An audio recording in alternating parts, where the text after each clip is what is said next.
Nobody claps when you open a bank account in a country that isn't yours yet. That's the easy part. Nobody's there either when you finally say a sentence out loud that you've rehearsed in your head for 3 days straight, and a stranger just nods and moves on like it cost you nothing. But the hardest moment doesn't happen in public at all. It happens at night lying awake, wondering if you made the right choice for the people counting on you, and having no one to ask because you're the one they're all counting on now. There's no ceremony for that kind of courage. It just happens quietly, one day at a time. And I want to talk to you about that today. Leaving takes one enormous decision. Starting over takes 1,000 small ones made again and again on days when nobody's watching and nothing about it feels brave. Walking into a grocery store and guessing at the labels. Asking a stranger for help in a language that still feels borrowed. Handing your child's health, your paycheck, your whole week over to people who don't yet know your name. Every one of those moments asks something real of you. And every time, somehow you show up anyway. That's not small. That's just courage without an audience. I think about my classroom a lot when I sit with this idea.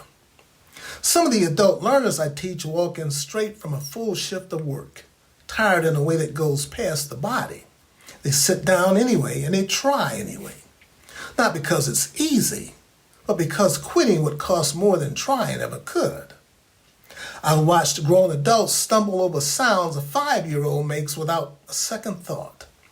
And they keep going, because somewhere past that struggle is a life they're building on purpose. One attempt at a time. There's a kind of patience underneath all of this that really gets named. Not patience with other people, patience with yourself.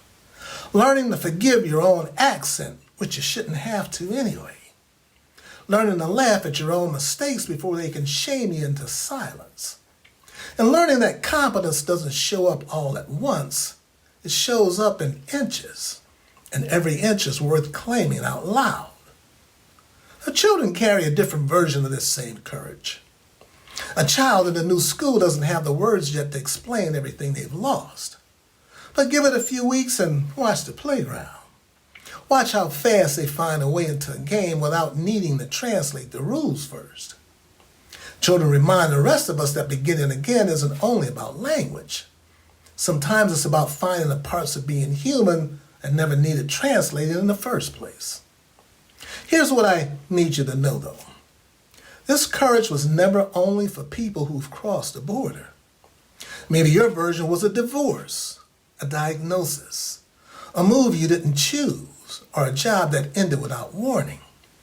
If you've ever had to rebuild a life out of a version of yourself you didn't fully recognize yet, you already carry this. You've already earned it, and it's rarely a solo act. Even when it feels like the loneliest thing in the world.